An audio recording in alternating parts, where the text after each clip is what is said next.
Did you manage to find spicy ingredients? I think you said you had this super hot sauce. I'm going to make a little shot. I'm So really an you'll open like book, so I could end up being very priceless on this. maybe first prep the cocktail. What are the recipes, Pau? Can you remind us? So first we have some orange juice, sparkling water. I'm going with normal water because not a fan of sparkling water. They're my favorite thing. I'm using liquid death. Unfortunately, all I could get from them was their cider version, but it's basically sparkling water with a little hint of apple. Last time I had cider instead of all the other ingredients. I think Okay. you also mentioned honey, right? Yeah, I also have honey. How much of it? I think it's a tablespoon, but I would adjust it based on what you like. And I bought this spicy sauce. I'm sure it's getting dissolved, but Okay, I'm dropping the spicy sauce first. So we add the spicy sauce now, or we wait? I'm gonna forewarn y'all, this is roughly pepper spray in terms of spice. Like, my spouse has no spice tolerance. It's become a bit of a meme amongst everybody that I'm friends with personally that do not try to compete with me on spice. If you ever meet Taco in person, love to take the challenge. ooh, it's already so orange. I had a friend who tried to eat a spoonful of this with me. He was suffering for 2 days. Is it like the spiciest thing that you had? Almost. I have one more thing that's even spicier. It's called Mad Dog Plutonium sauce, and it's 9 million Scoville units, so 4.5 times pepper spray. Wow, that's a lot. For me, when it comes to spice, I do not taste the spice that much in the mouth. I think my buds are getting used to it. But then if it gets somewhere like other places, let's say lips, or like you accidentally rub your and then you realize. Yeah, for me, it's usually accidentally my eyes. Okay, should we give it a try? Yeah, let's Cheers. give it a try. Cheers.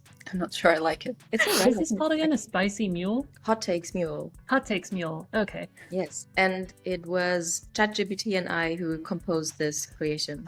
Makes sense. People are always talking about there being some threat to humanity from AI, and really what it's going to end up being is we're just going to be accidentally tricking ourselves into drinking poison.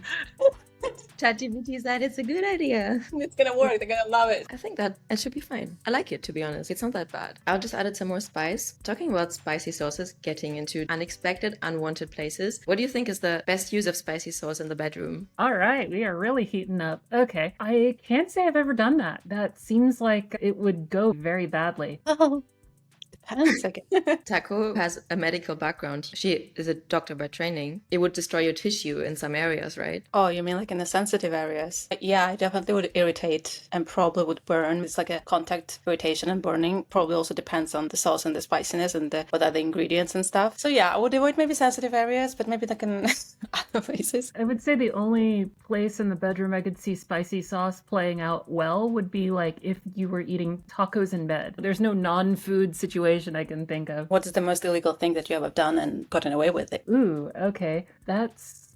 yeah. All right. I'll up the spice. Drinking it, it's torture itself. The honey has very specific taste. It's very strong. Who's in your muted list? On Farcaster? Yeah. I don't mute anybody. It's the same thing like I've said before. My DMs are always open. Sometimes that sucks. What do you think Coinbase is doing wrong? Oh, I have a list. I quit Coinbase because I was opposed to the idea of a centralized L2. They were going all in on that, and I wasn't there for it. I wanted to build an L1, and so I left to go do that. If you could expose one person's deepest secret, who would that be and why? One person's deepest secret. Basically, who would you betray? Who would I? Yeah, I'm trying to think because I've got a number of secrets I'm taking to the grave with me. I can't think of anybody that I knowingly keep a secret for that I would be willing to betray. I don't know if this is drink territory, but Would you rather lose Quilibrium or let your nudes to be leaked? I think there's a decent number of people who have already seen that, so I feel like the cat's already out of the bag. What's a fetish you've never tried or practiced but you're curious about? Ooh, okay, we are getting spicy. Saying that with a butt right behind me. Fair. I haven't had a chance to do like full shibari, like suspension. We dropped some spicy cocktail stickers and then they get the recipes when they mint the stickers. You had like a chili and salt rimming. One of our producers, person that supports us on Hypersub, he was like, just one thing, don't snort the chili. What do you think about that? Snorting chili. What's the weirdest thing you've snorted? I've done it accidentally. How did it feel? It was exhilarating, but not in the way that I wanted. The weirdest Something thing? else. Yeah, Yeah. I would say it probably was the chili. If you are over caffeinated, what do you do? Honestly, I don't know if I can be over caffeinated anymore. I drink 3 to 6 cans of Bang Energy a day. That's somewhere between 900 to 1800 milligrams milligrams of caffeine a day. But back when I had a lower caffeine tolerance, I used to do a lot of rhythm games, Beat Saber, Dance Revolution, that kind of thing. I'm not a big coffee person. Definitely didn't make me more active or something. I was painting. Dang, that is not my experience on caffeine. What's your all-night coding music? I really like mashups. The really awful mashups, like the musician who is doing this is practically trolling people. They'll take like really awful songs to put together. There's one artist out there, Neil Cicierega, and I think his crowning achievement was taking the Chili's Baby Back Ribs commercial music and mashed it up against Marilyn Manson. And it actually came out a bop. That's an art form in itself, if you're able to mix that together and something you can listen to actually comes out. He does what I like to describe as musical whiplash. If we could bring Chester Bennington back for one last concert, what would be the song he would be opening the gig for you? First, I would be practically bawling my eyes out because it was very tragic that he passed. If he was going to do a song based on his personality and the fact that he would want Linkin Park to carry on, I imagine he would probably lead with their new single, The Emptiness Machine, and then go back to something from the Meteora days. The new singer is doing an amazing job stepping into those huge footsteps. I was fortunate to see Linkin Park live when I was, I think, 16. It was beautiful. We have 3 songs to choose from. The first one is Last Christmas by Wham, All I Want for Christmas Is You, Mariah Carey, and Feliz Navidad by Jose Feliciano. Kiss, Marry, Kill. Kiss, Feliz Navidad, Merry Last Christmas, and absolutely kill All I Want for Christmas Is You. No, Mariah Carey would be really upset. I assume she'll be in a Xanax coma and get over it. Are you really into space? My Twitter username? Is that what you're getting at? Related to that, yeah. No, that's actually a musical pun. There's a song called Cats on Mars that was from the Cowboy Bebop soundtrack. I have no desire to go into space. Let's say you could make an influencer or a celebrity go to Mars. You could send them to Mars and make them live there permanently. Who would you send there? And why do you think they should be like the best and first Martian ambassador? That's a good question. It probably would be Elon Musk because he's so dead set on it. Talk is cheap. It'd be very compelling if he were actually the first to go. So I think we were asking a similar question to Dan. And talking about Dan, actually, we had Horsefax, we had V, we had Dan. Which one is your favorite? That's an unfair question because Dan and Varun are my employers, so I can't answer. Maybe from about your episodes, so it's less personal. If I was to say out of the interviews which one I liked the most, I probably would lean towards Varun's, just because we have much closer taste in music and the questions were very amusing. Talking about music, if you're really nostalgic, you want to lock in or solve a crisis, what would be your 3 go-to songs or artists? Nostalgic would probably be Don't Stop Me Now by Queen. Solve a crisis, Rumble, like the remix of Rumble. Who did the remix? It's Fred again and Skrillex. And what was the third one? To lock in. Probably Ecstatic by Foo Fighters. Good one. What are you die-hard fan of?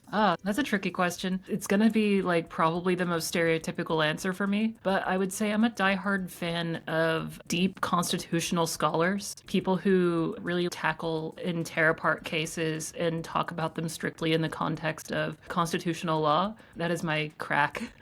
If you could peek into someone's digital life without any consequences, who would you pick and why? There's been a number of times in my career where I've worked for companies where that type of possibility existed. There was just loose controls or whatever. I can't bring myself to do that. I want to go back a little bit to Quilibrium. We didn't talk about it. What is the end game for Quilibrium? How would you define it? We've replaced the web. So Amazon, Google, Oracle, all of them. Like, true end game would be we buy them all. But like the long-term plan is that we secure every bit of traffic on the web. What drink would Quilibrium be if it was a drink? Probably a pina colada. And why is that? Just thinking like the color motif, the theme involved. It's something that would be surprising in the complexity that it has, despite the fact that it's known for being a bit of a almost candy-like drink. What makes you happy? It's gonna sound lame, but honestly, like just getting things done. Like, it drives me absolutely crazy, especially if I find myself not having anything to do. Even if I do have something to do and I'm just not making progress on it, that drives me insane. So like fulfilling my workaholism. Also, this ended up being surprisingly good. But I think we're picking the people that have really high spice tolerance, so making it hard for ourselves. What makes you sad? Honestly, there's a lot of things that make me sad, but what makes me the saddest is seeing people get screwed over. Seeing people who, by no fault of their own other than just not knowing what they were doing, losing everything, whether it's their life savings, God forbid, or just like a single NFT or $10 of tokens. Talking about Farcaster, what do you think the Farcaster's Achilles heel, like a weak spot? Not having enough users, not not having enough users, not having enough content, which you two are helping with that. Yeah. What's like the most disturbing thing you've seen on Farcaster? I feel like everyone's quite well behaved. So what's the most disturbing thing? You say everybody's well behaved. I don't know if that's true. So go into who's not behaving well. Yeah, since I'm also the founder of another project and that project has a token associated with it, there's obviously people who are going to have strong emotions about that for various reasons. And I think the most unhinged things I've gotten are related to that. Just private messages people have sent me that's either I'm in love with you, which is super weird, or I want you dead. And that's like the very extremes of both sides. And outside of that, I think the only real troublemakers I see on Farcaster in a public scope is largely like people posting wallet drainer links and stuff. Although I will say the two big Anon accounts are starting to get pretty spicy. What makes you confused? When I see people who are content in their lives, they're just happy with achieving the bare minimum or just like living in mediocrity, like that confuses me. I can't put myself in the mindset of being content. There's people with they have an entry-level job. They don't ever want to move past it. They don't ever want to change things or do things. They just want to chill out in their night watching TV, go to bed, wake up, repeat forever. And